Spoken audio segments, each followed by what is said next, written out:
live stream Let's Play with our witch character. We are a little bit into Act 5 currently.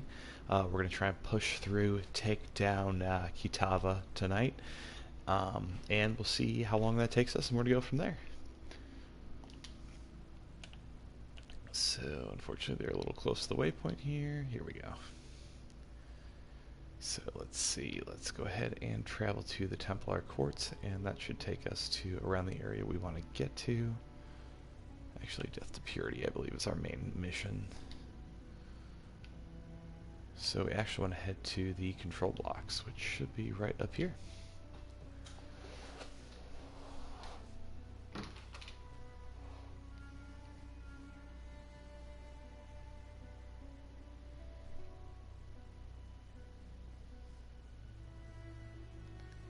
And we'll see how well we do against Kitava. At this point, our gear, truthfully, isn't all that great. So we may struggle a little bit here, but we'll see how it all goes. Get ourselves some zombies summoned here to go along with our skeletons.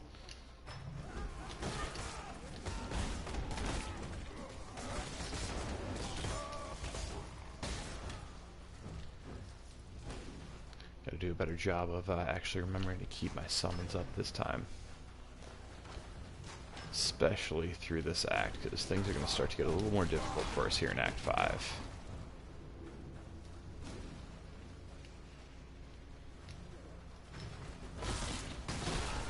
Hopefully let our minions do a little bit more of the work. Get our stone golem going.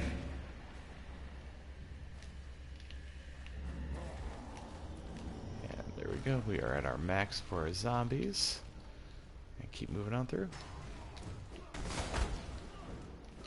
Actually, we should just start kind of dashing through here. Hopefully we will find a couple of better pieces of gear. Our max life is really only about 2/3 of the way to where I'd like it to be at this point to fight Kitava.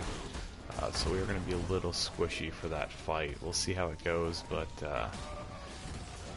not necessarily too confident in where we're at for that, unfortunately. Get our skeletons going here. Flame dash around the other way here.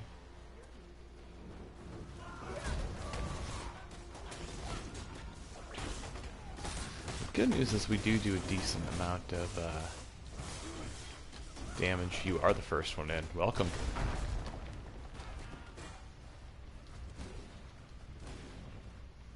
We're finally starting to reach that point in the game where things get a little more unforgiving.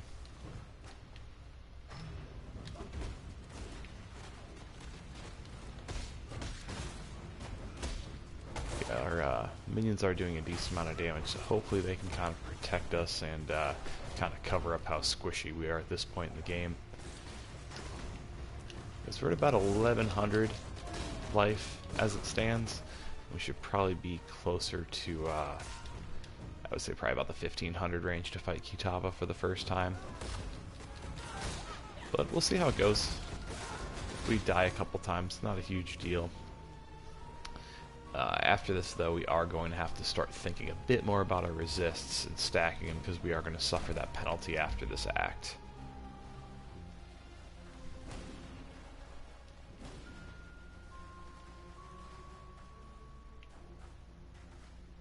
Let's see. I'm pretty sure that mission is still in here. Oh, no, it's not actually. Death to Purity. So we just did a short little optional mission, which is fine. So we'll just go ahead, use this portal, turn that in, and I don't quite remember if we get a passive skill point for this or not. Hopefully we do. Hey there, how's it going tonight? I simply can't. Yes, we do. We absolutely do. So Go ahead and use that, and let's go ahead and find ourselves some more life. Should help us out here.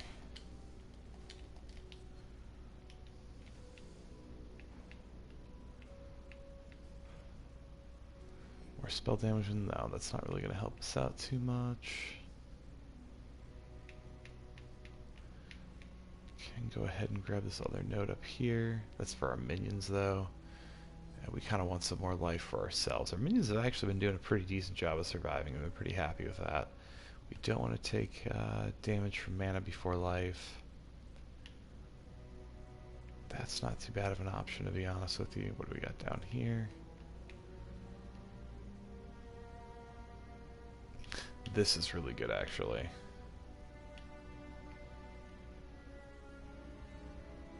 So yeah, we'll go ahead. We're going to take Retribution and then work our way down here. So we'll get plus 30 to maximum life, which will help us have a higher base, so this percentage will actually start paying off for us a little bit more.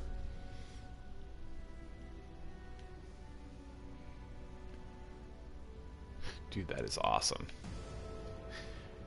I've found a few decent items in the game so far, but nothing I've actually managed to sell off for an Exalted Orb, so that is super awesome. So we'll head off to the Templar Courts.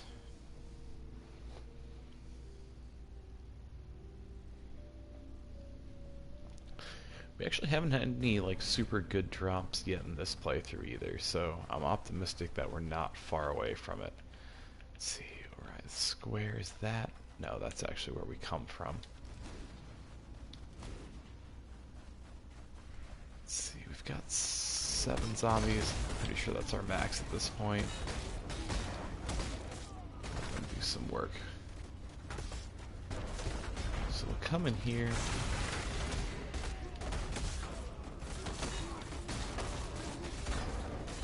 Hopefully we'll get a decent essence for crafting.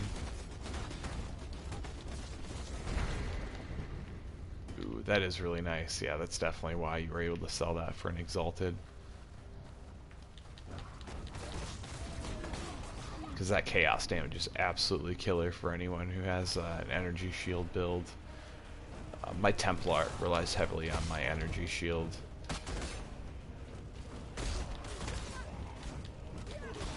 So yeah, chaos damage is definitely something I try and avoid taking, especially because chaos resistance is one of the harder resistances to build up in the game. You'll probably notice that even if you go online and look at builds, a lot of those guys still have negative chaos resist, just because you have to sacrifice so many other stats just to build up that chaos resistance. And at the end of the day, there just aren't enough enemies in the game that do a ton of chaos damage for you to kind of base your build around it and sacrifice some of those other stats, so a lot of people just don't.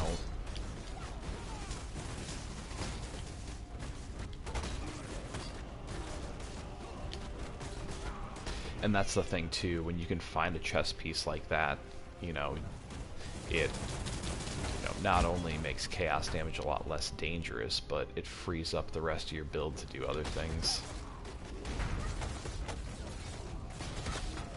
Some of the uniques are really cool in this game and can definitely push your build to the next level. One thing to keep in mind though is you never, for the most part, I'm sure there's some builds that can successfully do it, but for the most part you don't want to make a build strictly off of unique items.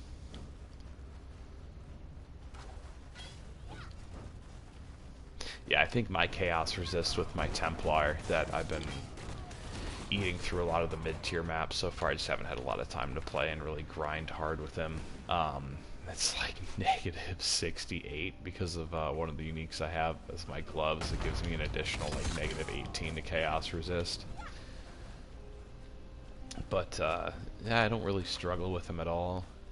Even with things that do chaos damage, I mitigate a lot of it using a decoy totem, which just kind of helps in general. Okay, zombies are doing a great job of surviving, actually. I was actually prepared to re-summon more there and just didn't need to. I need more mana. Yeah, that's a nice shield.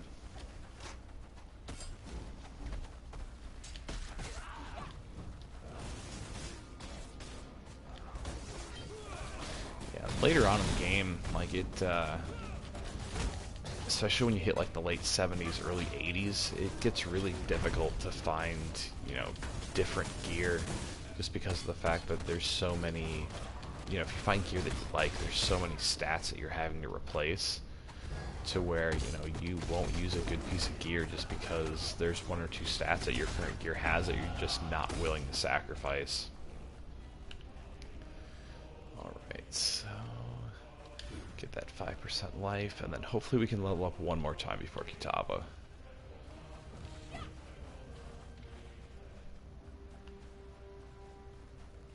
Yeah, once you have like a strong build, it is really hard to find upgrades, to the point where really almost the only way to actually upgrade your gear is to find specific gear in the trade market, and then you have to kind of ask yourself, is it really worth me actually spending currency for this upgrade, or is it so minute that I just don't want to even bother?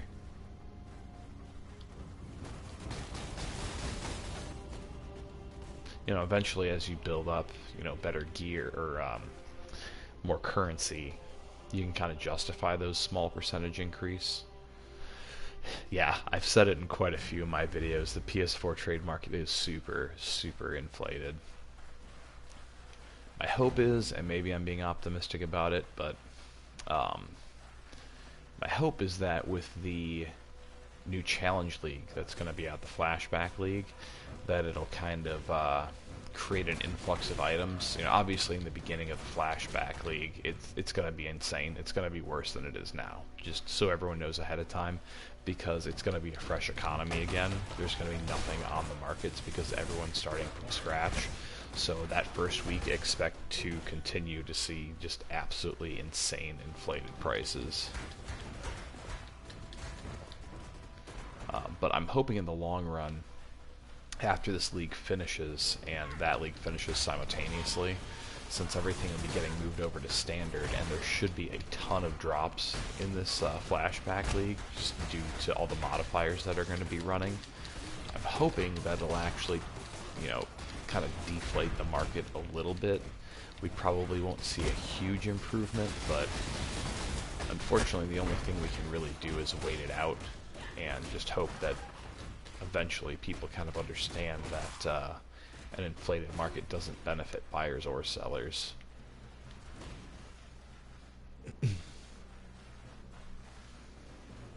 And that's the thing too, you may sometimes find one piece of gear that you really like, and you absolutely want to use it, but you end up having to rework between 2 to 3 other pieces of gear in order to make your build still viable, usually either because of resists or because of socketing.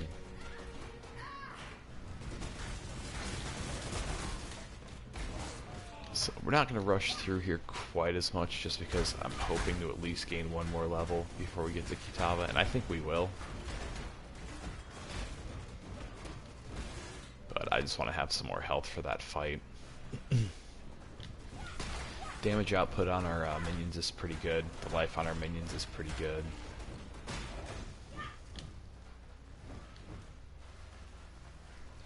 I actually plan on doing Winter Orb as well for the flashback. I would probably recommend trying out. Why am I drawing a blank?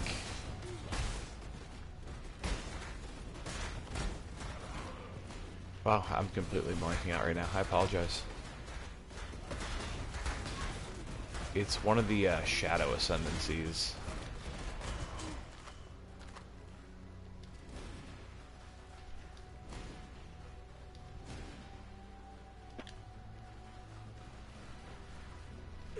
But I would highly recommend Winter Orb with pretty much any class for the Flashback League for a couple of reasons. One, it's insanely overpowered right now.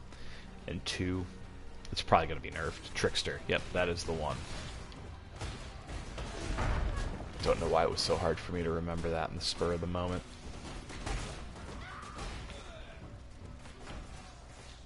Yeah, Winter Orb in general on just about any class is really, really strong. Trickster just has some really nice nodes that you can take in the Ascendancy that make it that much more powerful.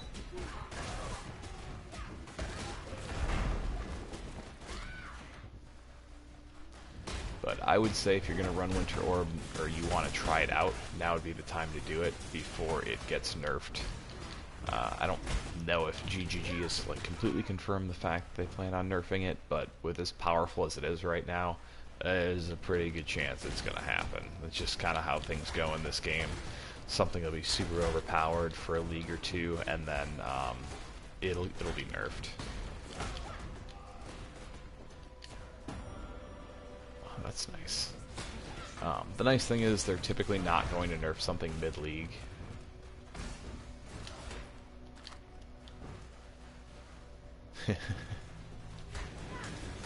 So like at least if you kind of pay attention to what some of the other people are doing and building for that particular league.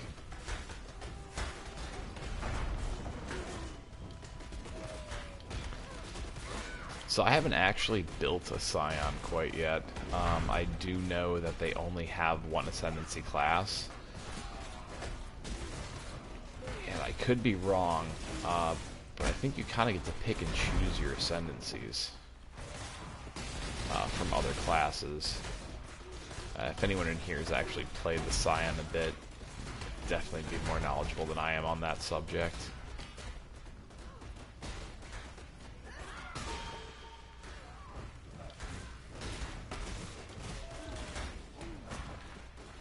I actually couldn't honestly tell you why I haven't played as the Scion yet. I think there's just been too many other characters I was interested in trying out first.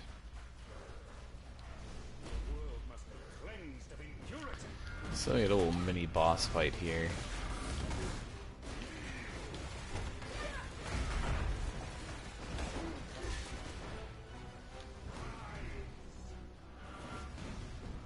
Kind of piques my curiosity too at this point, to be honest with you, just because I'm always curious about things I haven't tried out yet.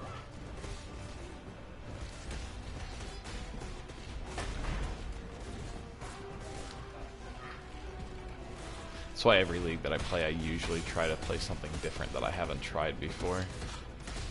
Okay, so it does work the way that I thought it did then. I just remember reading somewhere that there's only one actual Ascendancy for the Scion, and since it's kind of the jack of all trades, I just assumed that's how it would work.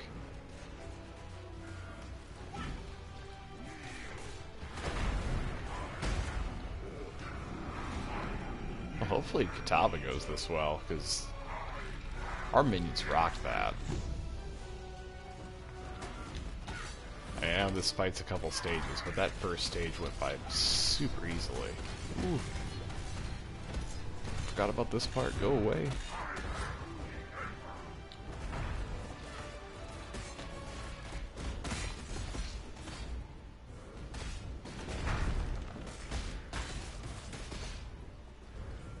Well, that's really cool. That's right, I forgot I actually equipped the Mana Flask because we were starting to have some mana sustain issues.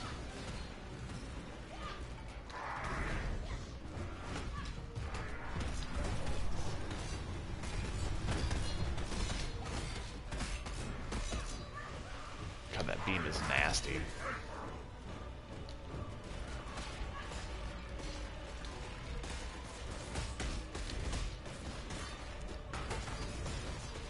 This is basically the best strategy I can come up with right now with our Necromancer. Just summon and stay the heck out of his way.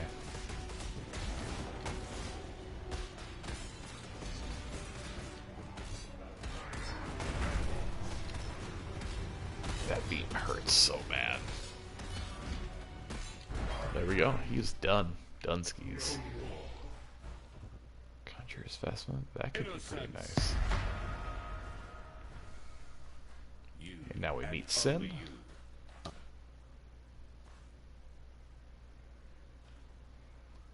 Cutscene here.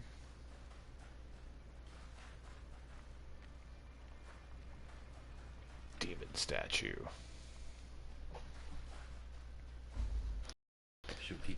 And that makes sense. I mean, that's essentially how you're supposed to play a summoner. I've probably face tanked a little bit more through our playthrough than what I should. Let's see.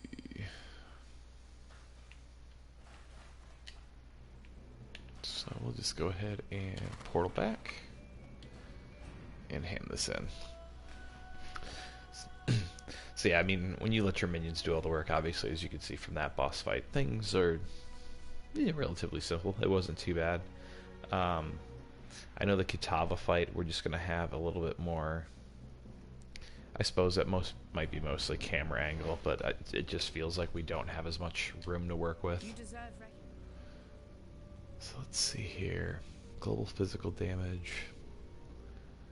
We don't use ground slam though. We don't do fire damage. Well, we kind of do, but not to an important amount. We're not using cleave. None of these may actually really be all that useful for us. Oh, Violent Dead. That one could be really nice actually. Increased minion damage. Zombies do, yeah. That is probably gonna be the one. Projectile, global physical. Yeah, we're not using eternal knives, so yeah, Violent Dead definitely the jewel to go with here.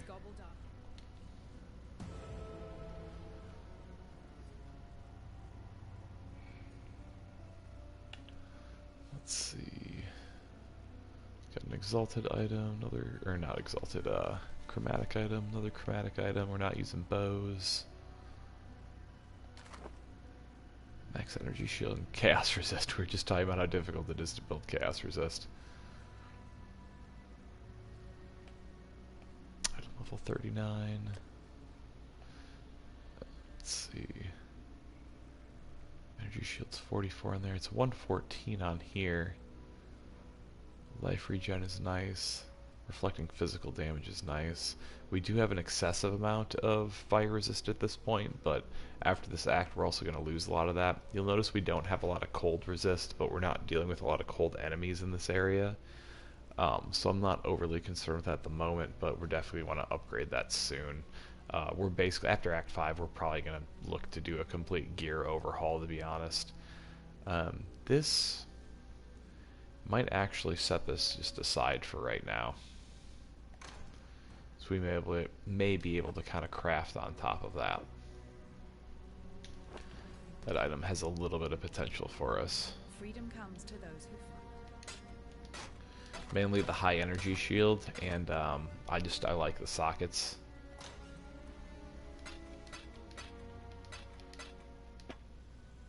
I don't know why we grabbed this, to be honest. We don't need that. We're going to stash this for now, just because we don't have any jewel slots open on our passive tree yet.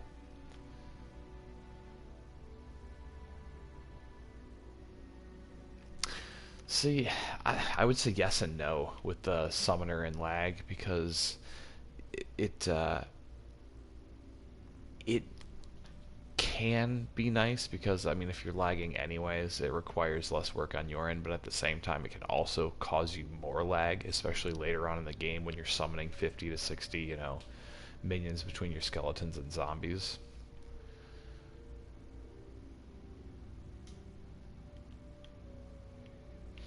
Let's see.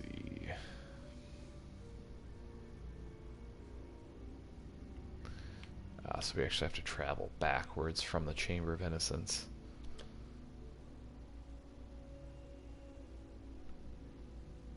How does that work? It seems super odd. Did they just place you in the Australian server by default? What in damnation? You've destroyed him, and yet I hear the voice. Torched Courts. That should be the next area.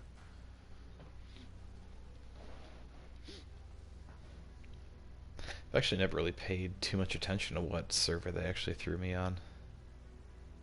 Huh. Oh, Washington, D.C. realm. So actually, I'm on the server that you should probably be on. Yeah, that is super weird. I've never heard of that happening to somebody. Is your PlayStation set to that zone?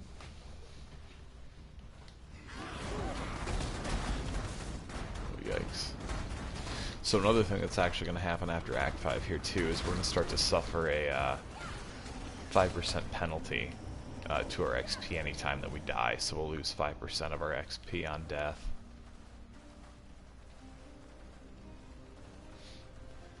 Which, in all honesty, like, the Kitava fight itself is probably our biggest risk of dying in general. I don't think we'll struggle too much for the couple acts after that, as long as we kind of overhaul our gear, get our resists up a little bit.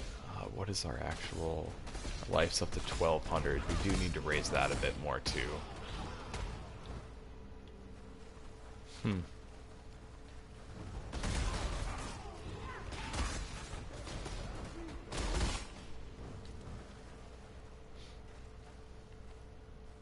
Yeah, it's about the strangest thing I've ever heard.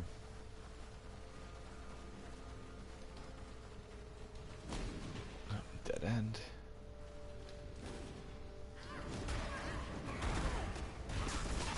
And we're close to leveling up another time, so we're definitely going to hit another level before we fight Kitava, which will give us, I think it was plus 30 to our maximum life and an extra 10% maximum life. Which, that max life is the better of those two stats, just because that max life is also going to stack on top of all the percent increased health that we have. So we'll definitely see a much greater increase than just 30 health. Get a little bit of regret there. Which those I typically just end up stacking. I'll respec some skill points every now and again on the passive tree, but usually I try and be super careful with what I pick. We've been a little, I guess, willy-nilly with what we've chosen for this build, but for the most part we came in with a pretty solid idea of exactly what we wanted to do. So I mean, the actual skills that we've picked so far, usually pretty solid and safe choices for a Necromancer. 44, there we go. So once this kind of calms down here and we kill everything there, I'll actually show you how much of an increase this does. So we're at 1221 right now. So once we assign this, bumped us all the way up to 1350, so we get 130 life from that. So that 30 maximum life plus that extra 10%, it was actually really big for us. So that's something to keep in mind. While it's nice to stack that percentage life, you need to have a solid base of maximum life in order for that percentage to even matter. You know, because if you only have, this is a super low number, but just, you know, for an example, you know, obviously if you have, you know, 400% max life and you only have, you know, 20 life as your base, you know, that's not going to be nearly as good as having, you know, 100% less, but then having, you know, 200 or 300 base life. So it doesn't even really require too much number crunching as much as just, you know, kind of coming to the idea of, you know, if you can ever add max life, you know, to definitely go that route. I don't like beams. Beams hurt. The scholar being a jerk.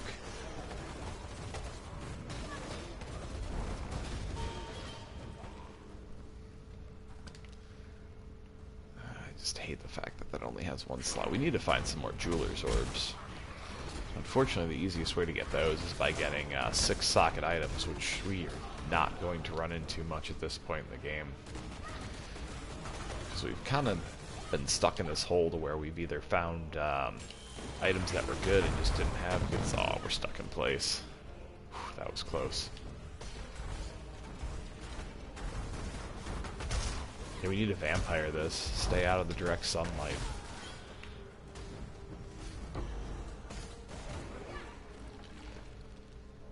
Two-stone ring, that could be okay. Ooh, Chaos Orb. Great drop. I think that's just our second one so far. But they'll get more frequent as we move on. And one big thing we are going to start doing is picking up a few of these gold items just to kind of hopefully find some items with some nice resists. We may start running some more of the Kavas memory fragments also. I know we've been kind of avoiding those. I wouldn't do that on your own playthrough. You can clearly run those, especially because of the fact that so many of the league challenges are based around them. And if you get 12 league challenges done, you'll earn yourself a free microtransaction. It'll be a random one, but still kind of cool to earn those goodies. And, you know, just the fact that you'll get some fractured items, which could actually potentially be good.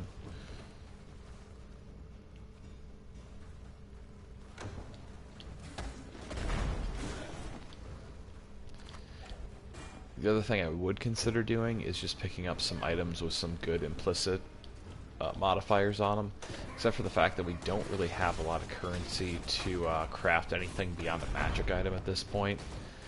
What I mean by that is we don't really have a lot of alchemy orbs, and alchemy orbs are what can upgrade just a normal white item to a gold item. And I don't think we have any regal orbs whatsoever, and a regal orb is what upgrades a blue or a magic item to a gold item. So, I mean, we're just not really in a good position to do any sort of complicated crafting. We can, like, master craft, you know, an affix or a modifier here and there onto an item. We can check to see how many suffixes and prefixes are on an item, and then craft one stat that may be missing on a gold item, which is probably going to be our best bet at this point in the game. And I mean, a lot of you'll probably run into the same conundrum as you're playing a fresh character in a league. Crafting's a lot of fun, and obviously you can create some awesome items crafting, but it's usually going to require that you have a decent amount of currency in order to do that. So you are probably better off just picking up a few gold items, hopefully finding a few decent modifiers on those gold items, and then just master crafting one stat that it might be missing. So say if we find something with a couple of, you know, really solid resists on it, but we have, you know, dexterity on one of the items that we're currently using in that slot, and we need a certain amount of dexterity, we can always just master craft that dexterity on, as long as there's an open suffix on it.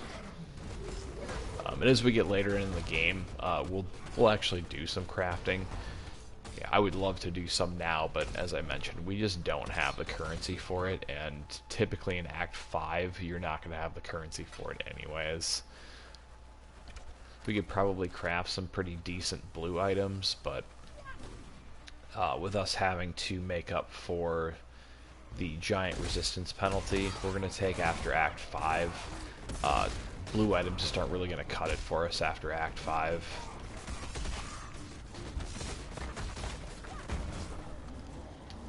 Get some fresh zombies, some skeletons, and let's start cruising through here actually. So at 1350 health, we're actually a little closer to where I wanted to be for this Kitava fight.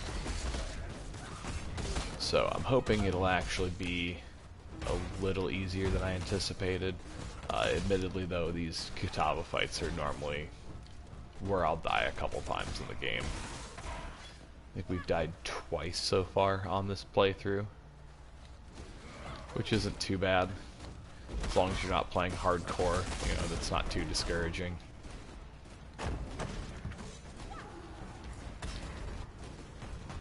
But our minions do their job here. Just create a huge wall.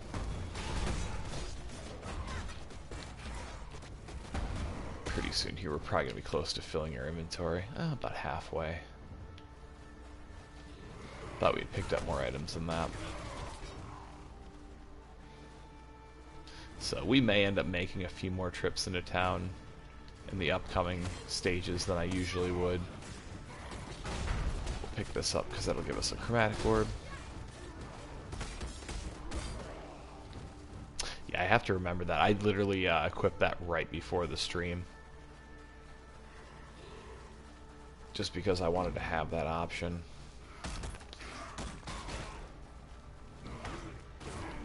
This is actually where we want to be.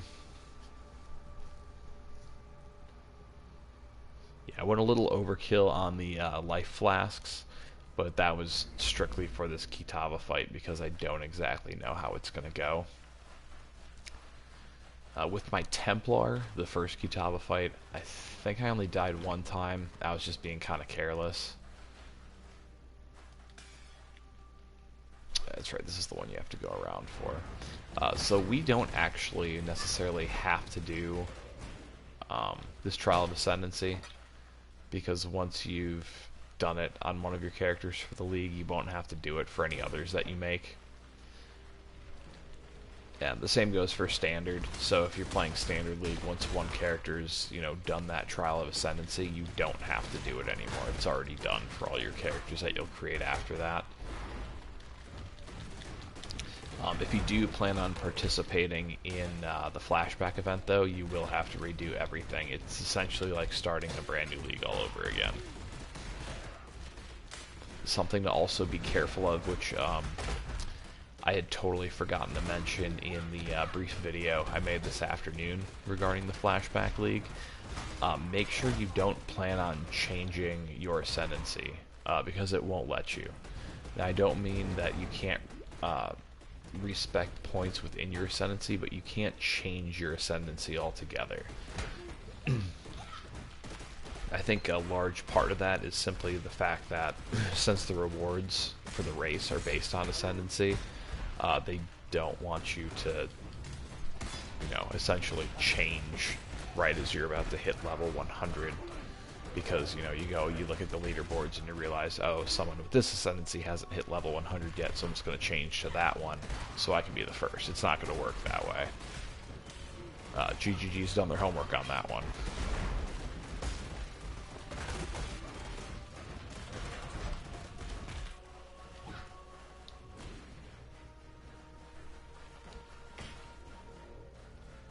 So here's the Tomb of the First Templar.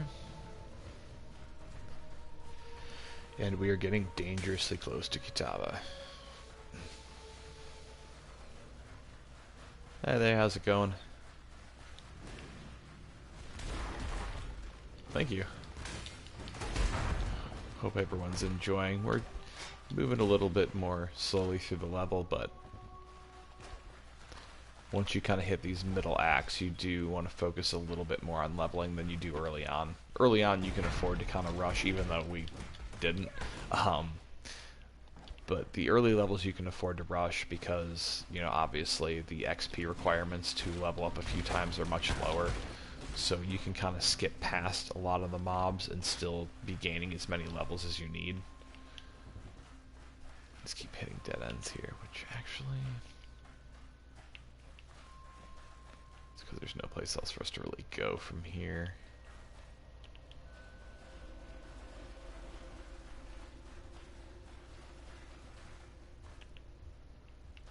I'm hoping so.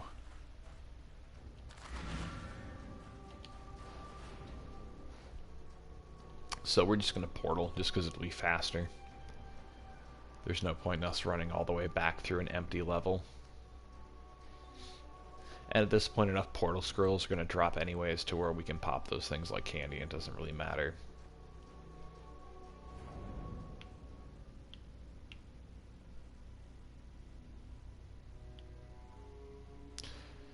Basically, throughout the game, if you're trying to be optimal with your actual level and how quickly you're running through, you really want to keep your level in check with the zone that you're in itself.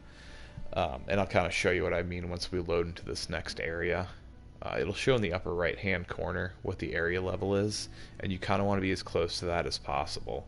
If you're a few levels over, it means you're spending probably a bit too much time killing stuff, and you should zip through a bit quicker. And if you're behind, potentially slow down a little bit and gain a few more levels, so that way the boss fights aren't quite as unforgiving. So we should be about probably just doing a zombie build for this one. Specters can be pretty fun though.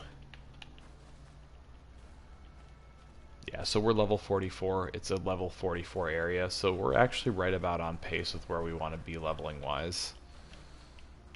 And we want to head up to this area here. So that's actually probably the torched courts down there.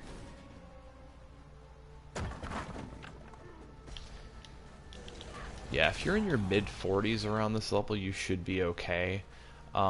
It may also have to do with your resistances or your maximum health. I mentioned earlier I kind of like to have my health around close to 1500 as a minimum. Ours is 1350 right now, so I have a little less health than I'd like to. But with us being a summoner and having all these minions, it should help. Yeah, at 37, you're going to want to level up a bit more. That's probably why you're...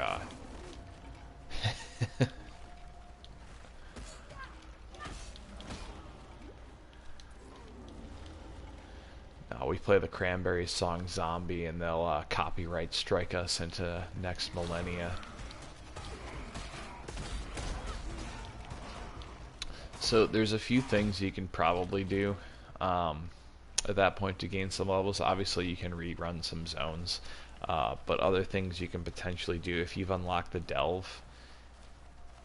Delving is a decent place to gain loot in general. You just have to make sure you have enough sulfite to actually run through. You can also run through a bit more of the fragmented memories, or run the memory nexus for a little while. The monster density in the memory nexus is actually pretty good, and monster density is always going to help you level up quicker, just because the quickest way to level up is strictly by killing monsters.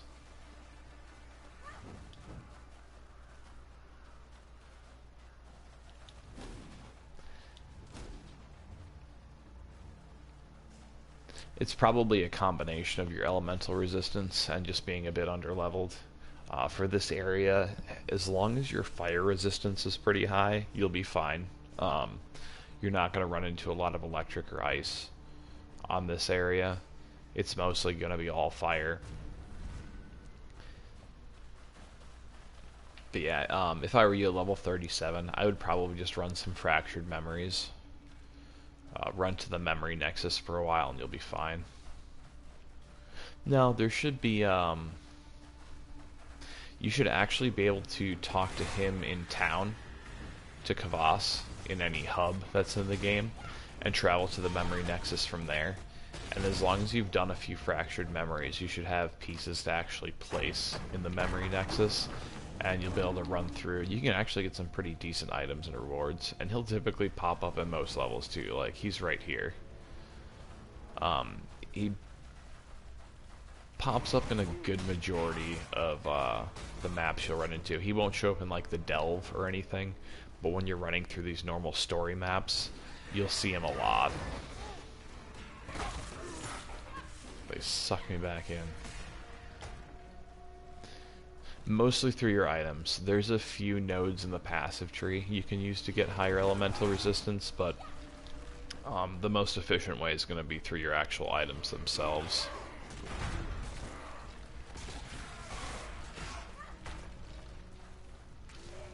No, it actually doesn't.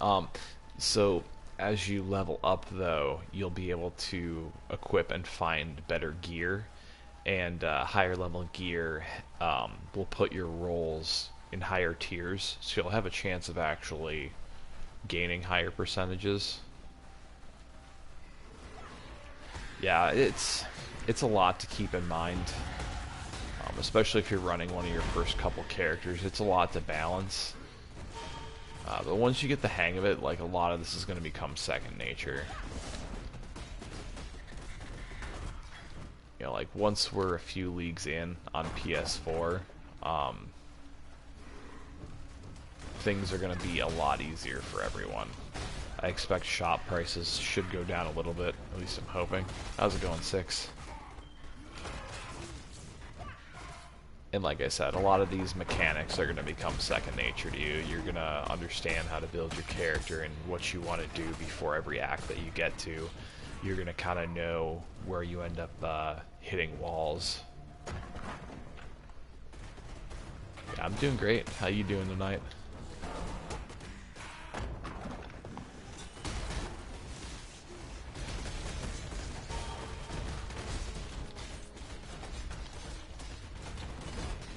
Very nice. As that, oh, I got distracted. Whoops.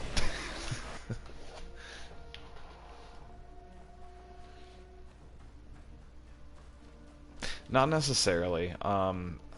Like mid-game, especially, like I'll actually run a bit of gear that might be a bit underleveled, and a lot of that'll have to do with just having affixes on my gear that I really like, and that's hard to replace. Yeah, you'll want to upgrade from there. You'll want to kind of find a good balance with your weapons to where you can slot skill gems with a couple of good supports, and have some good affixes at the same time. But if you're still using your starter weapons, it shouldn't be that difficult for you to find some better ones.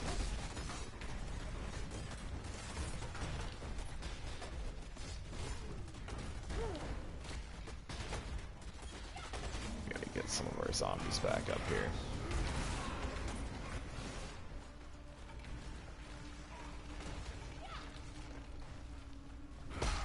And that's another thing that the Memory Nexus can potentially help you out with too, is you can find some pretty decent items in there.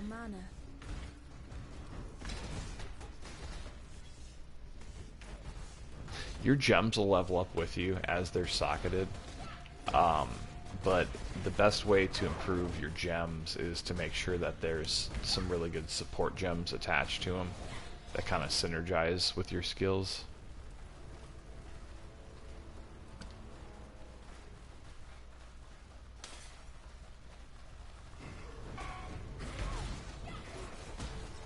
And if you've built up a little bit of currency, one thing I'll do a little later in the game, and I would try and do it mid-game if I actually had the currency to do it.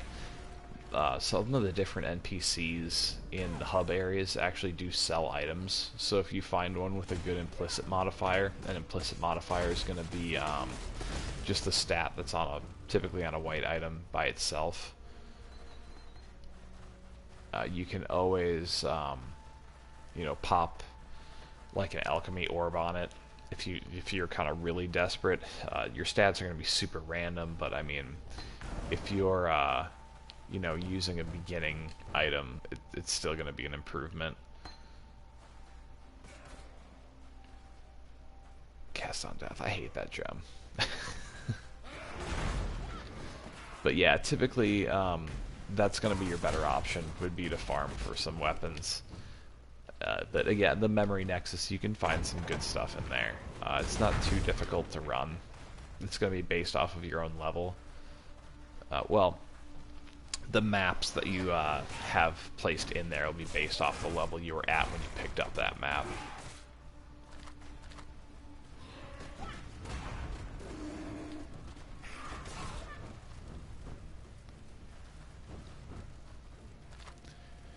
So if you're running kind of a pure ranger, you're probably going to want to stack your dexterity so you can actually stack some extra evasion. And that's where evasion will come into play. You'll still need some decent base health just because you're not going to be able to dodge everything. But stacking a little bit of evasion will at least make it so you're getting hit less often.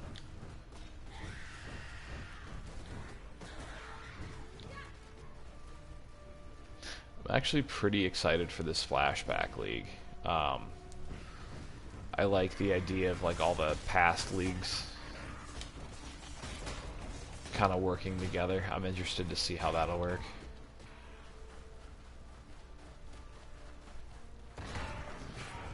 I'm a big fan of Energy Shield, just in general. Just because it's basically free health versus everything except for chaos damage. But you'll definitely want a lot of evasion on a ranger, because evasion will make it so you get hit a lot less.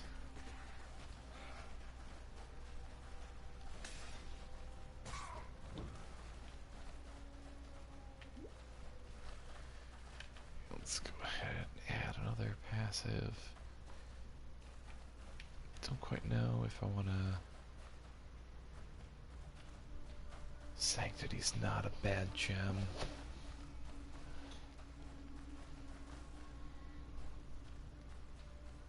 Actually not quite sure. Because our health is actually right around the area that I want it to be at. We're not too far off. And in some instances, having a bit more damage can be just as good as having some extra health.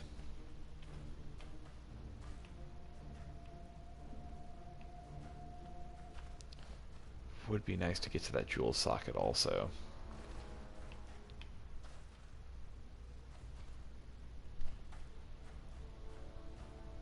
I think we're going to do that so that way we can socket that jewel that we had just gotten.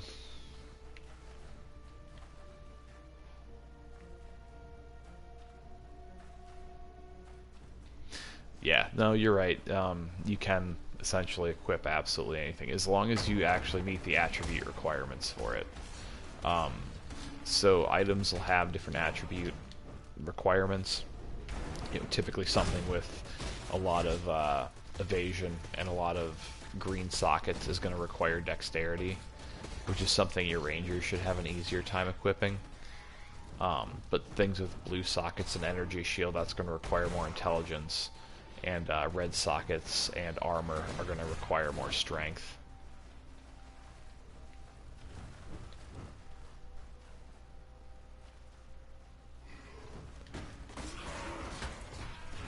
Yeah, I plan on grabbing some more minion nodes after Act 5. My life was just super low heading in here. And that jewel, I haven't unlocked any jewel nodes yet. And that jewel node is actually for... I forget the name of it is off the top of my head. We just earned it for a quest, but it'll give us some decent minion damage.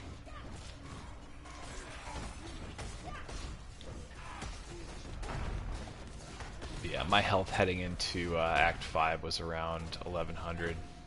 I haven't yet, and that's because I wanted to wait until we had gotten to the actual Trial of Ascendancy in Act 5, which we actually just passed a little while ago, just to make it a bit more of a realistic run.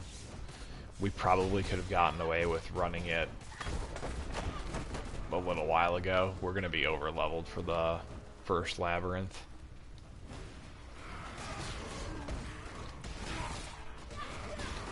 I need more mana. Oh, I did it again where I didn't actually...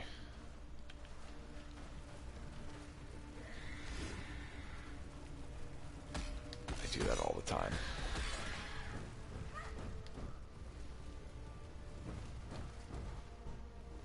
Yeah, I normally end up doing that through the first lab. I end up being a little over-leveled for it. Awesome, thank you, Twin.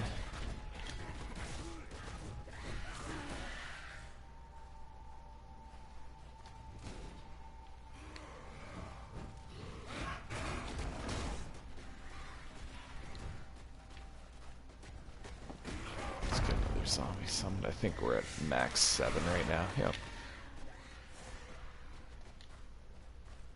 Things are about to get real.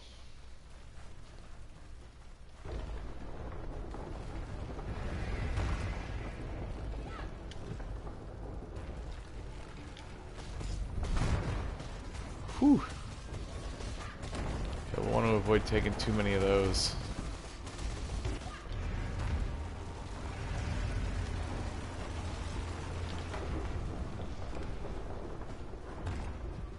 Our minions did a decent job there, though. That punch just hurt.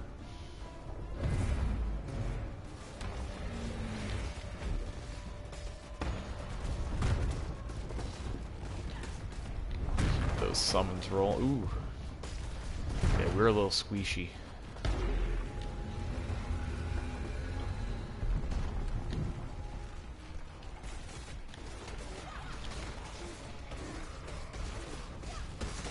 Fortunately, we're making pretty short work of his summons.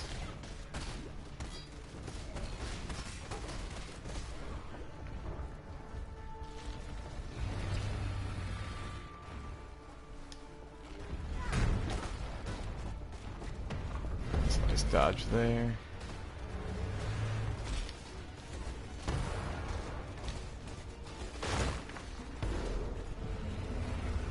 Like I said, Kitava's a jerk.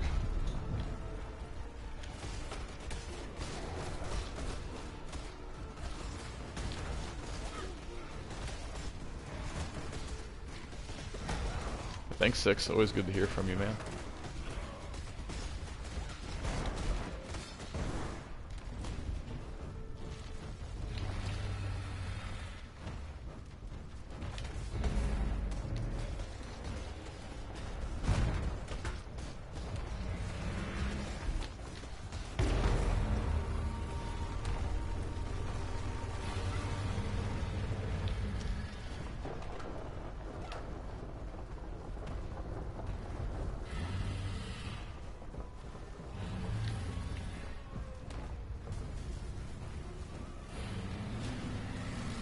Yeah, with the skill tree, I admittedly, like, the first couple of times. But it cannot be extinguished. So yeah, there, we did it. We actually did better with Kitava than I initially thought we would. So spoiler, Kitava wins in Act 5, and that's actually what causes you to have that resistance penalty. There is no shame in falling to a god. It feels a bit odd considering we were actually doing really well in that fight, and then we just, you know, get owned through the story. Yeah, we did well. I'm pretty happy with how that went. Yeah, admittedly, the first couple times that I did play through the game, I did follow someone else's build, and then eventually, as I got more comfortable, I kind of just started branching off and making my own builds. One thing that is super nice. One thing that is super nice that they implemented into the PS4 version of the game that wasn't actually even in the PS4 version when it first came out was that you can search specific terms. And you've probably seen me doing is I'm applying points. So if we go to the passive skill tree, and right now I have the filter of life on there, you can hit L3 and left on the D-pad to change it to whatever you'd like. But it'll actually highlight, you kind of see these pulsating nodes, it'll actually highlight anything that has your keywords in it. So if we know that we want to do minion damage, we can always type minion damage in there. If we need some large dexterity or life nodes, we can type that in there. And do keep in mind that you'll get some refund points throughout the game. I don't know the exact number, but I would say as long as you're not trying to refund more than 15 to 20 points, you're going to be fine. Despite your best. And I mean, there's no shame in looking up a build for your first couple characters. It's not a huge deal. Some people don't like doing it. Other people prefer it. It's just preference. No one's going to shame you for using someone else's build. There's a lot of really great people on the forums who strictly create builds for other people to use them and try them and, try and work off of those builds and optimize them.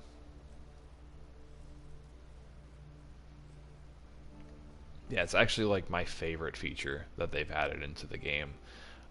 That's how I've been able to just kind of create this build on the fly as we've been playing.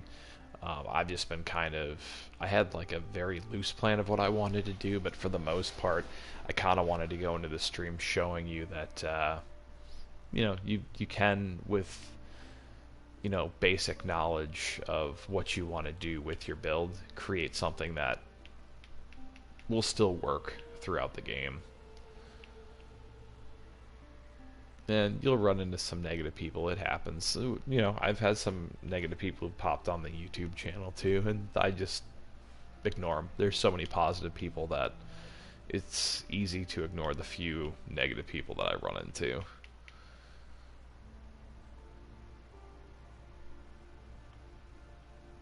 Do you like purposely tell you bad information?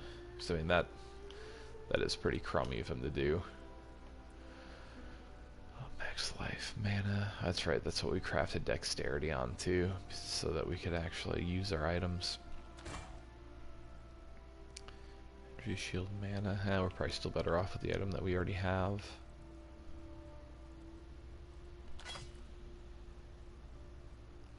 And to be honest, it's not that uncommon to have to scrap your first character anyways. What now? There used to be a meme online about... Ooh, I do not want to trade that in. There used to be a meme online about how everyone's first character sucks in Path of Exile. So obviously, you know, you expected to have some help and someone kind of trolled you, which sucks, but plenty of people have been there.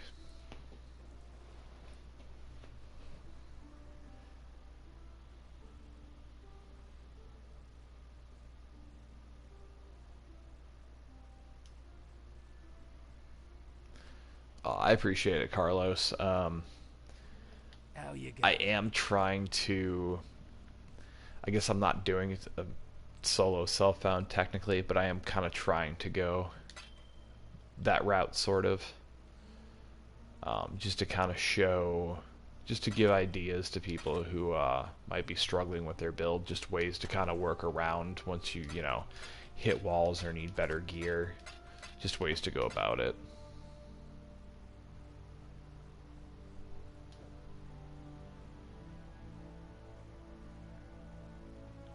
Yeah, like, tons of experienced players run into issues. But yeah, for sure, man. Happy to do it. That's right, I have to keep holding on to this thing. We may have to go back and drop this off. But even the most experienced players make mistakes in their builds, and it's just because, you know, they want to try new things, and sometimes what looks good on paper doesn't necessarily translate into the game.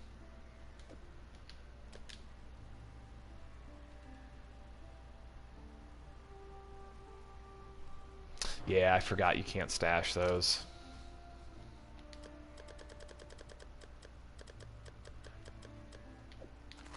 To be honest, I don't think I've actually even ever tried. It's just with me skipping a lot of these side quests. I'm getting stuck with more items that I wouldn't normally have. Hello. But that's not a big deal. It's something we'll get rid of later. See, now this is actually a super nice prophecy. So I've kind of briefly touched on prophecies in the past. Essentially, she's just telling you something that's guaranteed to happen. So with this prophecy, the next time, you know, we slay a rare, you know, so a gold or stronger enemy, that would have dropped us a unique item, he's going to drop us 2 unique items. So basically, we just doubled up on a unique drop. A collector of antiquities doubles their treasures. The different stash tabs, admittedly I bought those from the shop, so those are premium stash tabs. I'm a big fan of these because if you hit R3 you can actually fully customize them, you can rename them, you can select different colors for it. I like green for currency, reminds me of money. And if you click in R3 it'll turn it into a public tab, which essentially means that people will see your items in the trade market. So I actually have a tab for that also.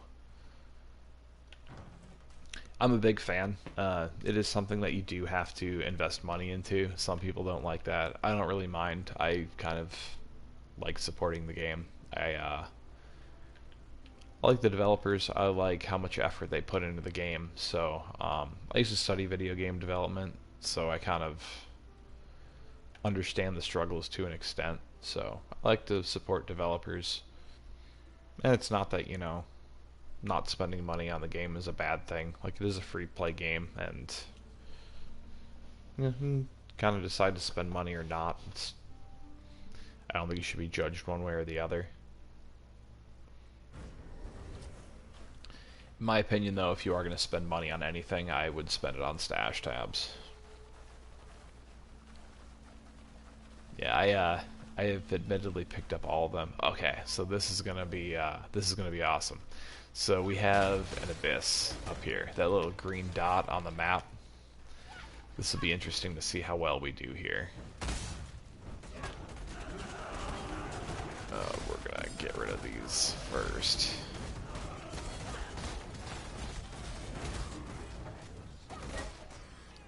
But this is essentially going to make like a crack in the ground that we can follow. A bunch of enemies are going to pop out of here. And eventually, if we manage to get to the end, we can end up with a trove of items that we can open up. The challenge here is going to be staying alive.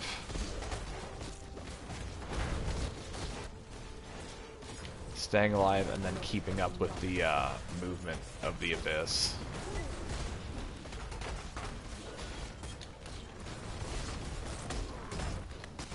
So we've actually kept up with it, so now we just need to kill off the rest of the enemies here.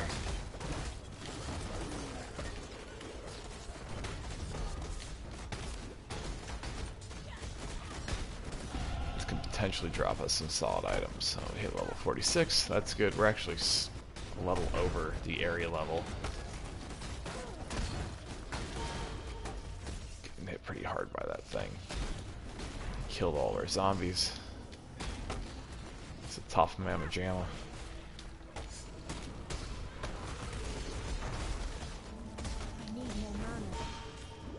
We have a man flask.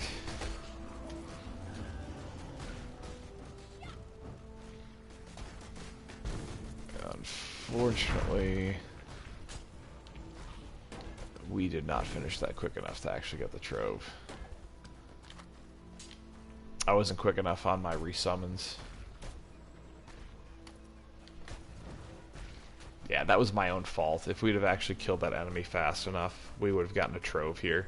But since I didn't resummon my zombies fast enough and wasn't doing enough damage, we didn't get that trove. Oh, the other reason why you may not be seeing as many items is because of my item filter. So I'm actually filtering out a lot of the stuff that drops.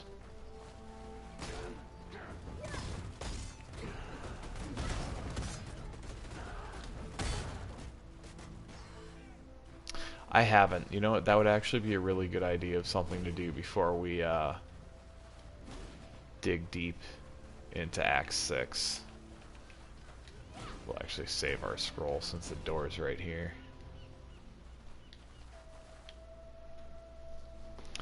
So we can do the Labyrinth at this point. After you finish Act 5, you should have hit all your Trials of Ascendancy. If you did miss any, you can go to this area that I'm going to go to actually get there. I'll show you the loot filter as soon as we're back in town here.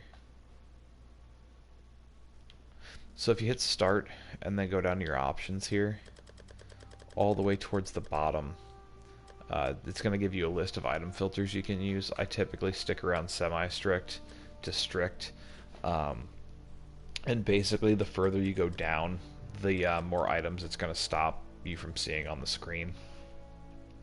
But then if you ever do want to see some of those items that may not necessarily be as useful, just to kind of see what dropped, you can click the left stick in and it'll show you everything that dropped in the area, as opposed to what's just on your item filter.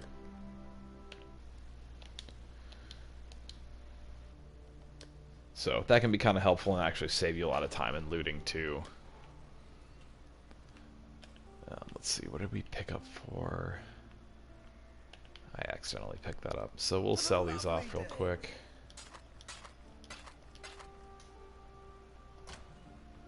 Let's stash these. So what we can do, once you've gone ahead and actually finished all of your Trials of Ascendancy in the first 5 acts, you can go to the Sarn encampment in Act 3. For endgame, it depends on if you still want to see scrolls. If you are to the point where you don't want to see scrolls anymore, I think strict is the level where it starts filtering those out. I stick with semi-strict just because with all the stash tabs I have, I still like to hoard items. And that still shows me the different portal scrolls and scrolls of wisdom. So I personally like semi-strict. I typically won't go any higher than strict just because for my own preference, it starts filtering out a little too much. So at this point we can actually get that jewel socket, and we're actually going to go back to our stash and then equip that jewel that we had gotten earlier in the game. This Violent Dead. So our minions are going to do 13% more damage, and potentially more than that if we have 40 intelligence in that radius. Their slam is going to deal more damage. And jewel sockets are a pretty good thing to unlock by default.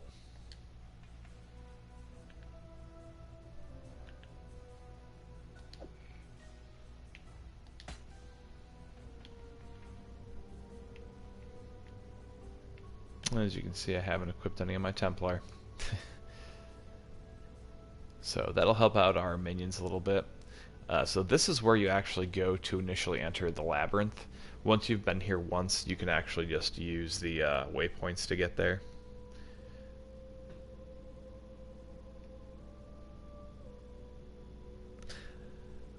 You can potentially miss some like some normal white items, so just like some base items you might want to craft off of.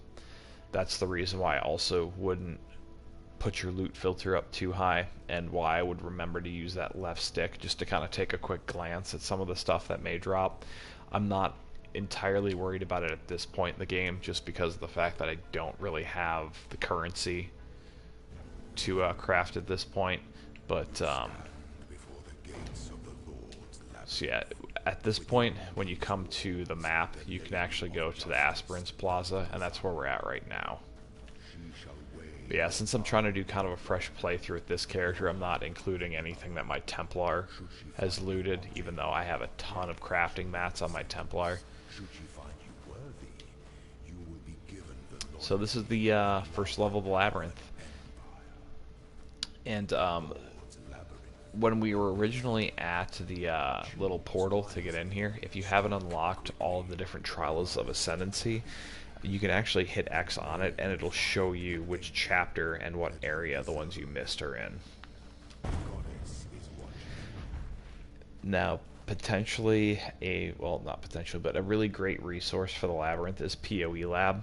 It's a website that'll actually show you the daily layout of the Labyrinth, because the layout of the Labyrinth actually changes each day.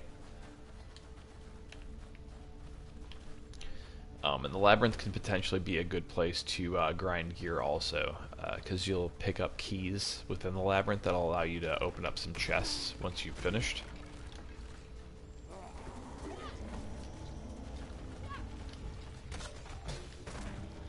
Yeah, I'm not sure if it filters out all bases, but yeah, I would still click in that left stick after, clearing out different areas, just to take a quick peek and then move on. It's not going to take up too much of your time,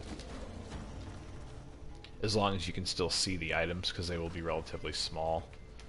It's a bad example because nothing really dropped there.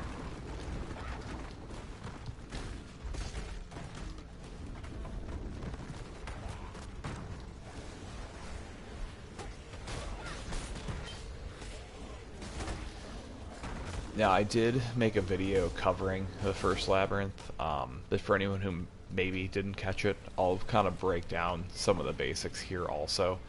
So the one thing you don't want to do in the Labyrinth is die. You die, and yeah, you're done skis. You gotta start all over.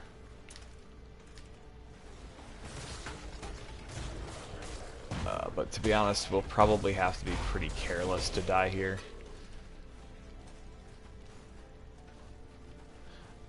At the point that you are in the game, because I think you said you're like high level 30-ish and you're in Act 5, I would only pick up blue items that you think you may potentially use.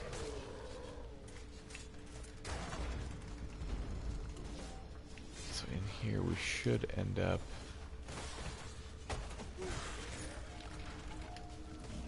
finding either something good or, yeah, so there's a shrine. So we got the replenishing shrine, so that's good. That's going to help our regeneration. So I personally wouldn't pick up all the blue items. If you're picking up all the blue items at level 37, you're going to be kind of overwhelmed with all the stuff that you're picking up. I actually didn't realize that it refreshed in the PM. That's crazy. I suppose it makes sense though because the developers are in Australia?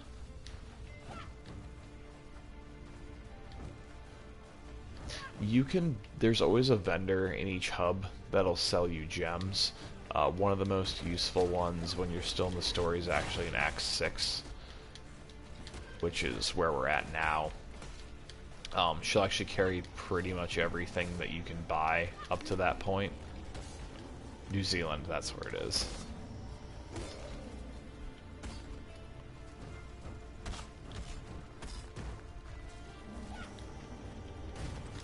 The robot with arms. I'm actually not sure which one you're referring to be honest.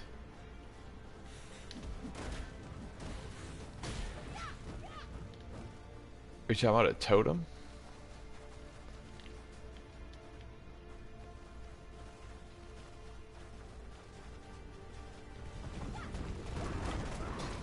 It sounds like it would potentially be a totem.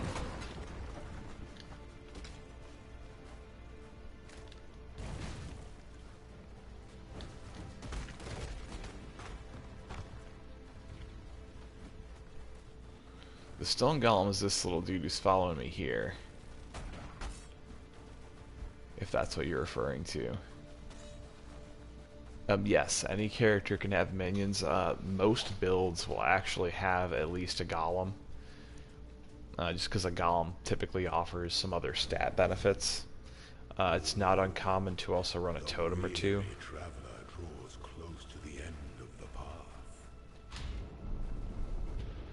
You know, not every build is going to use like zombies and skeletons like I'm using with this build, but I mean, any build can equip any gem. They're not always easily obtainable in each playthrough because different classes will get different gems that they can buy from the different gem vendors.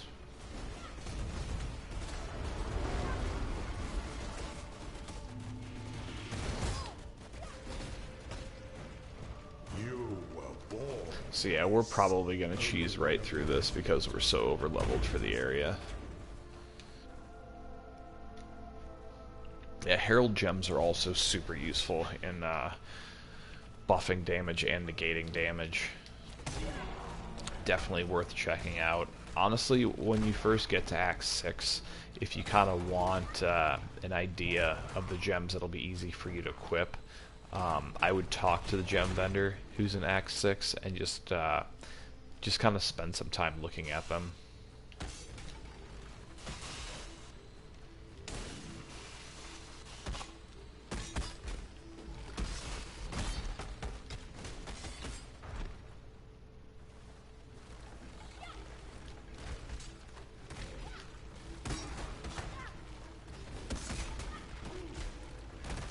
I may break my rule slightly and snag a Vol Skeleton's gem that I've picked up with my Templar, just because I know they're super easy to find in the cursed areas. They're not super uncommon. We just haven't spent the time going into cursed areas to pick them up.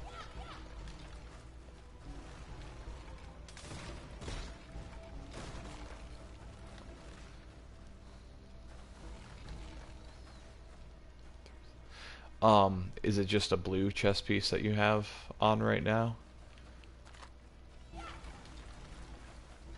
Because for blue items you can use a Regal Orb on it to upgrade it to a gold from a blue. But to be honest with you, early game I probably wouldn't waste a Regal Orb doing it. As much as you like that piece of gear, you should be able to find something that's better. Because the one thing you can't increase is the actual level.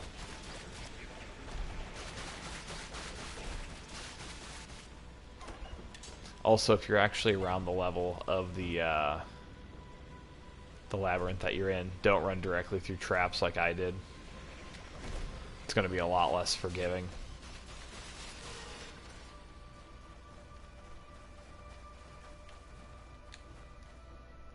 So, these little circular areas too, with the little circle in the middle, we can actually search around this area for a chest that will make the boss fight a little easier. It'll debuff him, or debuff like his gargoyles or something else that he might spawn. The downside to doing that, though, is you're less likely to get more keys from the boss. Since we're so over-leveled, I'm not really going to bother with doing that, because we shouldn't struggle with the boss fights very much. I mean, you saw kind of how we cheesed right through that first one. We just kind of stayed away from them, and our minions just did a ton of damage.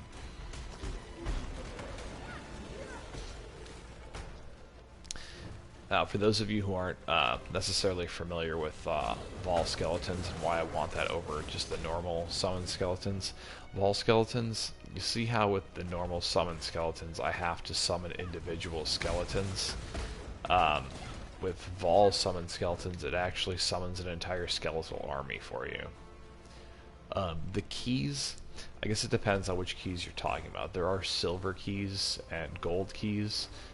Gold keys will unlock gold doors, silver keys will unlock silver doors. Gold doors are normally like an obstacle in the Labyrinth, while silver doors will typically lead to a chest with rewards. But then there are other keys that the final boss will drop and that you can find at different points in the game, and they'll be like a green item, and those will actually unlock chests at the end of the Labyrinth when you beat the boss, which can contain some really good items. That's actually one of the main things that people will farm Labyrinths for, is those particular keys. I'm not sure why I came in here. This is a total dead end, and I knew it was a dead end.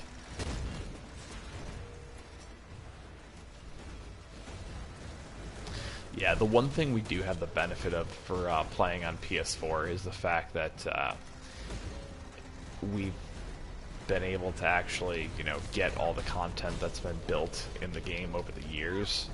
Because initially, there weren't even this many acts. This used to be one of those games where you'd play through on one difficulty, then you'd have to play through, beat it on the next highest difficulty, and then it came into mapping. So right here we've got a locked door. I didn't actually get to look at the map, but it should be a... Actually, no, I think we can unlock that with levers. I don't think there was a silver key here.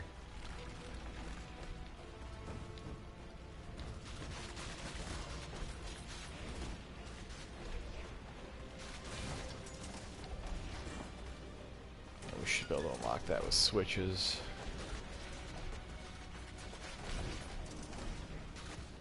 Flame Dash is super nice for areas like this. Oh, we hit that switch. Maybe not. No, we definitely did. Maybe it's the switch up here that'll unlock that door.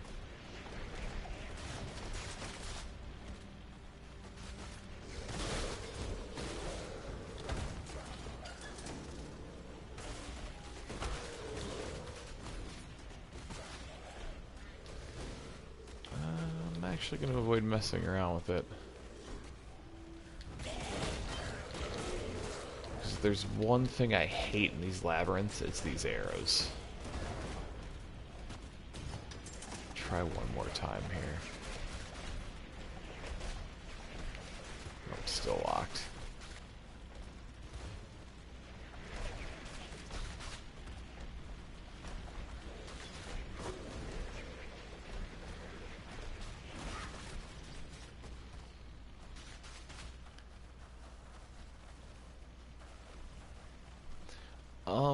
Jeweler's orbs, you can pop a few early on. Like, you'll be in kind of hard supply on them early on. Like, I don't have very many at the moment. But as you come through the game, you can vendor any 6-socket items that you find, and they'll actually give you 7 Jeweler's orbs when you do that. So, once you hit, like, late game, mid-late game, you'll start to get a lot more of them.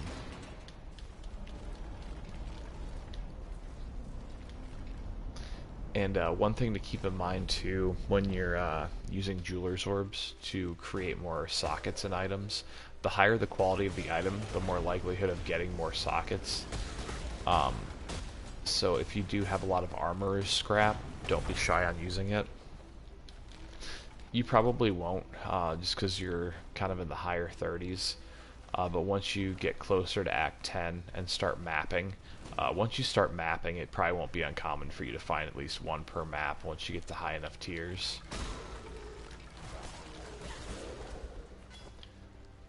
But they're a great way to get Jeweler's Orbs.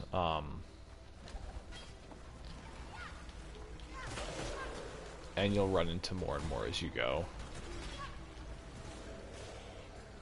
The main currency I wouldn't waste too much of early on are... I wouldn't waste too many alchemy orbs, just because the only vendor recipe to really get more of those includes items with specific modifiers on them. I wouldn't waste fusing orbs too much if you can avoid it. Which, speak of the devil, I'm just going to start saying fusing orb all the time if those are going to drop every time I talk about them. I wouldn't waste any sort of like regal orbs, chaos orbs. If you get an exalted, by no means should you waste that at all. Hold on to your Val orbs to corrupt items later on in the game.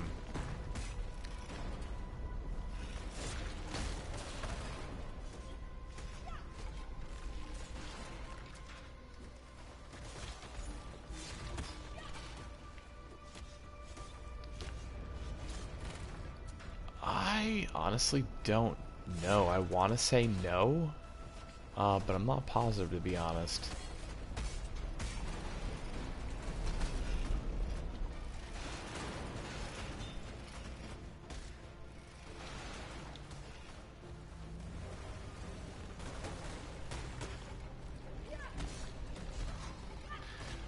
It could be a Vol gem, or it could just be a corrupted gem.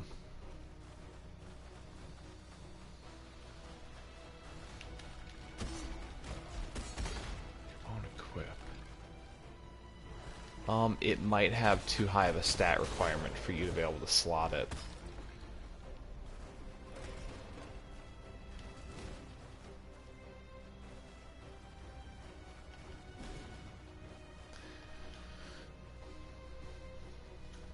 Yeah, so it has too high of a stat requirement for you to be able to use the gem. You probably either need higher dexterity or intelligence or strength to be able to use that particular gem. Let's see. So if I go into my skill gems here, these ones with the red background are ones that I haven't leveled up high enough to actually be able to use yet. So this one requires 67 dexterity, and I don't have that much dexterity. It won't be based off your actual level. Well, I guess it could be, but you can see all these are, you know, relatively low level. It's usually an attribute that you don't have that's high enough. And if you sock it into an item, yeah, like Jez just said, you won't be able to use the item at all. When one defiles the effigy, one defiles. So, just something to keep in mind.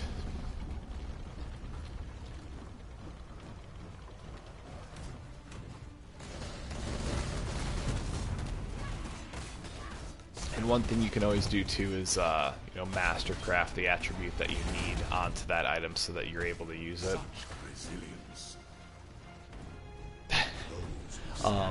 So if you run the Labyrinth at the level that they intend for you to run the Labyrinth at, it's not going to be this easy. He's going down pretty easily because we waited until after Act 5 was completed and we were leveled up a bit high. But the Labyrinth is super important because this is where you're going to unlock your Ascendancy, which are the most powerful nodes you're going to unlock in your passing tree. You'll want to be careful in picking your Ascendancy because of the fact that it costs a lot more to respec Ascendancy points. An Ascendancy node is actually going to cost 5 points as opposed to 1.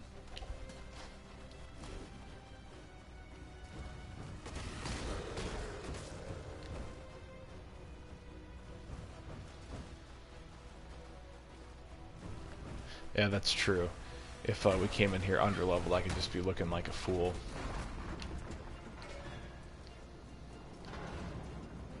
The only concern I have whatsoever is,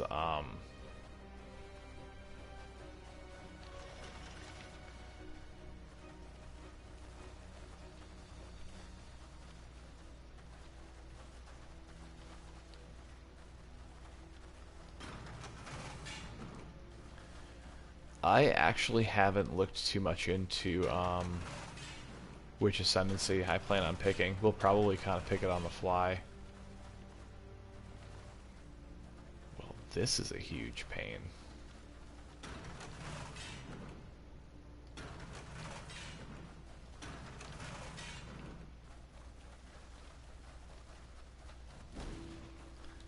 This is something we even have to do if we can just kind of move around it. There's a lot of different side areas in the Labyrinth too that you can just kind of skip. So those large jewels, if you remember that jewel that I socketed into the passive tree.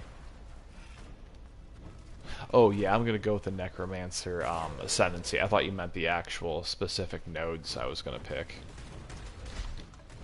But yeah, I'm definitely going Necromancer. But yeah, those jewels go into your passive tree. Let's see if I can show you real quick and hopefully not die. These large empty areas, you can put jewels in those. On rare instances, you can potentially also find, there's like Abyss jewels that you can socket into Abyss rings. Which that's that strange little green circle we were chasing earlier.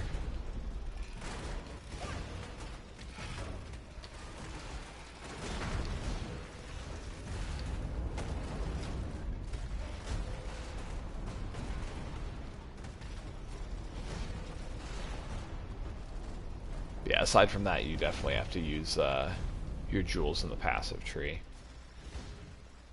And most builds will use, you know, typically anywhere from 2 to 4 of those.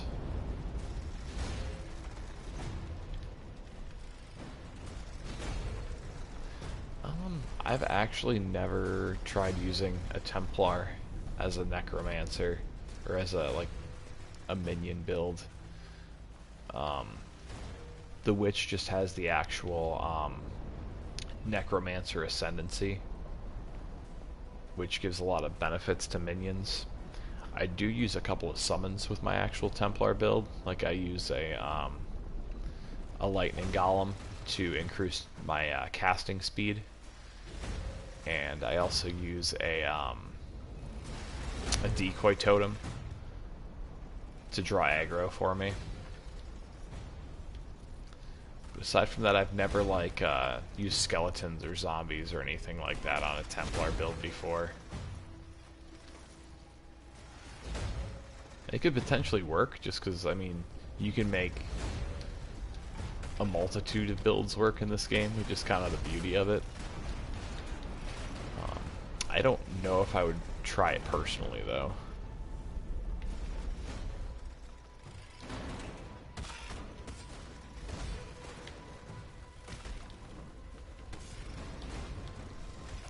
I actually have not built a Ranger yet.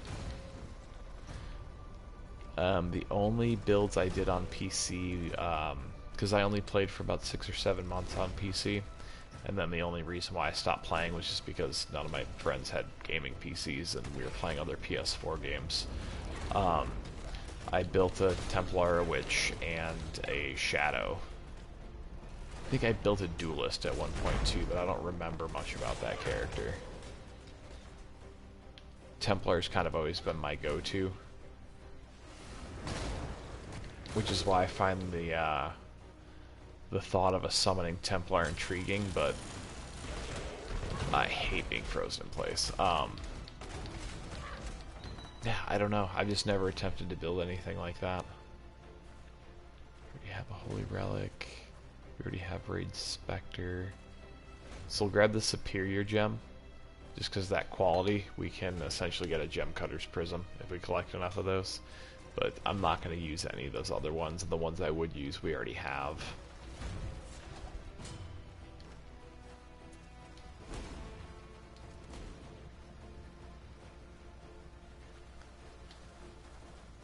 So yeah, we're progressing through. We're actually getting pretty close to the end of the labyrinth.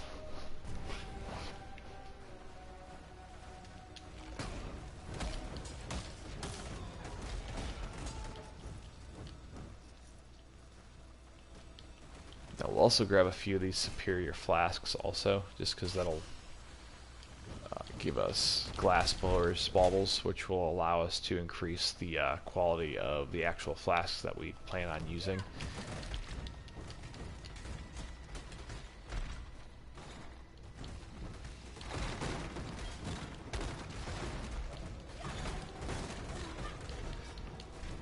Yeah, I admittedly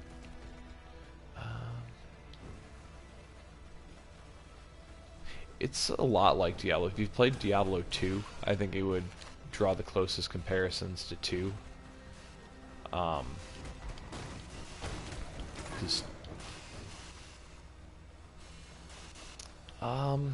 yes and no. Every class is the same in the fact that you can equip any weapon or any skill gem. They're different based off of where they start in the passive tree and kind of what's more ideal to build with each character. So like with a Marauder, like you would tend to think that a Marauder would use, you know, like strength and melee attacks, and it would make more sense to build a Marauder that way because those are kind of the nodes that are over by his skill tree. But at the same time, you can completely go off the beaten path and choose to do something totally different. A lot of it's just kind of based off of the equipment you put on your character and where you decide to go on the passive tree. You can make most things work as long as you kind of put some thought into making sure everything synergizes and works together. So like there's multiple ways to build up defenses, but you're never going to be able to build up a high amount of, you know, life, energy, shield, armor, and evasion. It's just too many nodes to go across, and if you somehow manage to do that, you'd be killing your damage output. Too much clutter. Too much clutter. Oh, another thing to mention here as well. Don't portal out of here, because portaling out of here would be the same as dying. You'd have to start completely over again.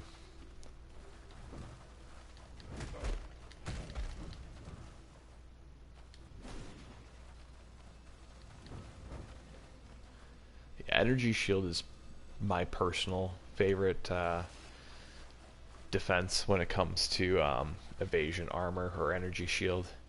I usually like to stack a lot of energy shield in life. That's just my own personal preference. Yeah, basically, as long as you're, you know, kind of clever with where you decide to assign things and make your loot work with your actual passives, you know, you can make just about anything actually work.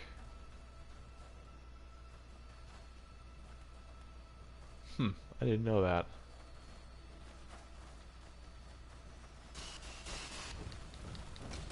And I know the PC overlay is completely different than this one.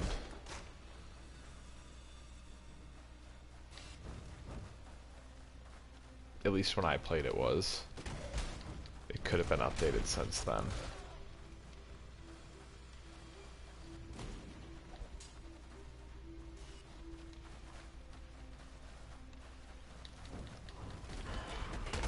Yeah, like the different build options too are another reason why I wouldn't be discouraged if you make a build that doesn't necessarily, you know, work or that you struggle with, because as long as you learn something from you know, a failed build, it wasn't a failure. Like there's a lot to learn in this game. Yeah, I still learn things all the time. I don't consider myself an expert player by any means. I just have a relatively strong idea of like the bases of the game and kind of how the mechanics themselves work, but there's you know, there's definitely some people who've been playing, you know, since the game was in beta on PC who know, you know, the game inside and out. I just find that their content isn't always necessarily like beginner friendly. Thanks, man. So that's kind of where I wanted to come in and kind of step in and hopefully make content that's a bit easier to follow, even if it is a bit slower. Because I mean, those guys will they'll go on like crafting streams where they're just like zipping through creating like a ton of different items, and with the game being so new on PlayStation 4, like you can't really expect the player base to kind of be on pace with that. That's stuff that the way some of these guys craft and race and stuff like that, I didn't even play long enough to be able to really do that kind of stuff. So I appreciate it. That's kind of my main thing, is I really like the game. I think it's great. But I know that it can deter a lot of people because of how complicated it is. So that's kind of why I decided to do this content.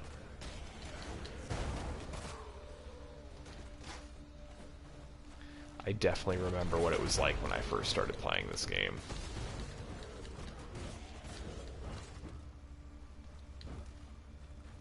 Nice full links too. That's awesome. So here we go. This is going to be... Thank you. This is going to be our last boss fight here in the Labyrinth. Now my only concern is if he decides to be a jerk and just starts teleporting us directly into traps. That's the one thing that kills me in the Labyrinth, and it drives me insane. So one thing we'll do before fighting him, just in case we find any cool items, is we'll just go ahead and drop some of this into our storage here.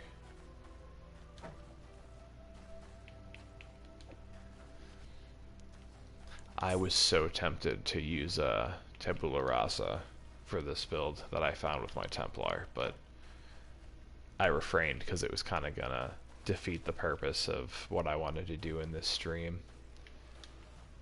So I resisted temptation.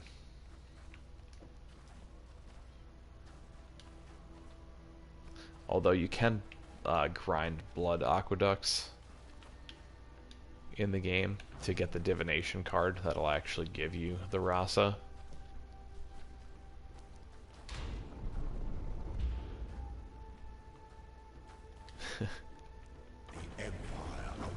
Alright, here we go.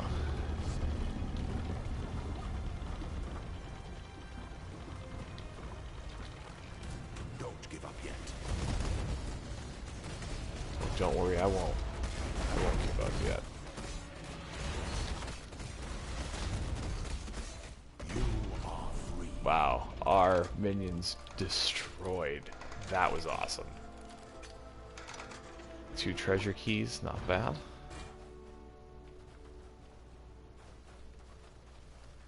That was about as ideal as it gets. Yeah.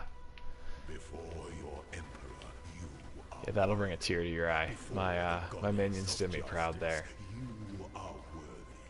Receive our Yeah, that's the beauty of building up some strong zombies and skeletons. I can only imagine if we would have had Vol skeletons, we would have destroyed them in a matter of like a second. So this is the little treasure area. So those 2 green keys that he dropped for us.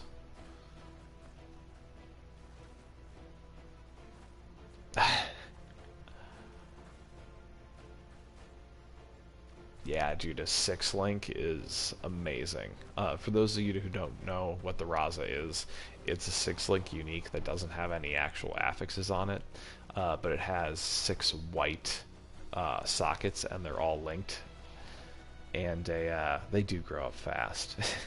And the 6 links, the white sockets make it so you can actually put in any color gem you want to. So it's basically a free 6 link that you can use any gems in. Super nice early game because you're not really worried about the affixes on the items at that point anyways, and you kind of build around it. And on top of that, you can also use it to just kind of experiment with your skill gems and which support gems work well with it. So it's a super awesome item that's actually reasonably obtainable. So we have 2 keys we'll just go ahead and use on 2 chests, and some of these chests can actually drop even more keys. So we're just going to grab the golds.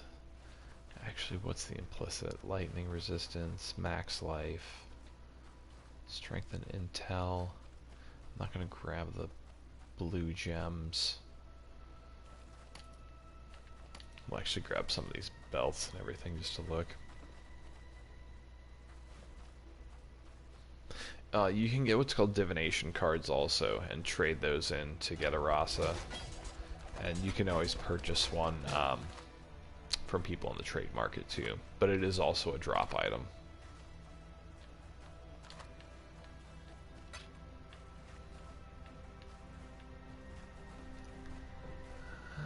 We don't have the strength to support that anyways. I kind of like the unique we're currently using for our weapon. Yeah, we don't need Arcane Surge right now. We can always purchase that later too.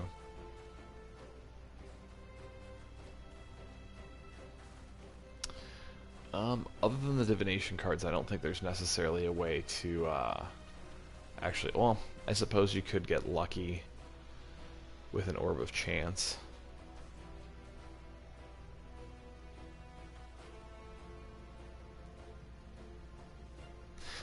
Crafting can be really, really good, and you can craft some super powerful items. It's just a real matter of RNG. So it's really random. It's super hit or miss. You can, get super lucky and craft an awesome item, or, in the same amount of time, you can keep trying and end up crafting something kind of terrible. It's really luck. There are ways to kind of control it. We'll kind of go through more complicated crafting methods later on in the videos, just because it's not something you're going to worry about too much until end game. There's a lot of different methods to it. I've made a basic crafting video, but I'll do one that's much more in depth that comes to actually the idea of crafting like super superior items, but there is a potential to create some really great items in the game. So let's see, attack and cast speed, increased damage, increased elemental resistances, that's not bad.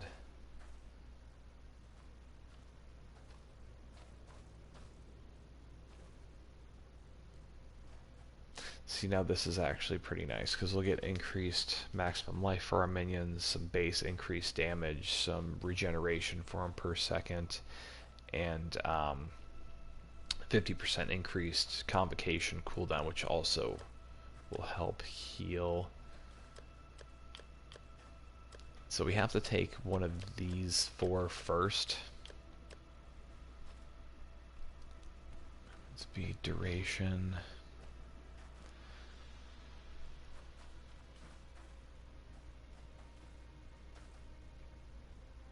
That's potentially good also.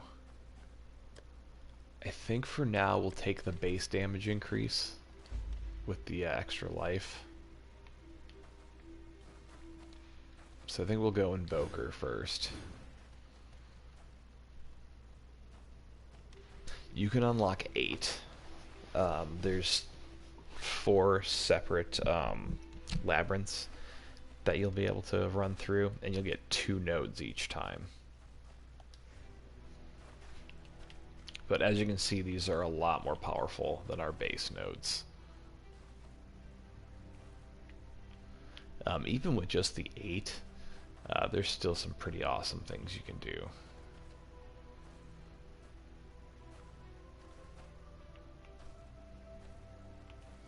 I mean, because when you really count it down, so it's 2, 4, 6, 8, 10, 12, 14. So you're only going to be leaving 6 behind. So after you complete the labyrinth, you open your chests, go and apply your ascendancies, and then you can also come here and apply an enchantment to one of your items. We've been using these unique gloves. I've really enjoyed these just because it's giving us random charges. So we'll continue to use those. And it's going to trigger Word of Inferno on kill. So when we kill one enemy, it's going to trigger that skill. So it's going to add to our DPS. And that's the first Labyrinth in a nutshell.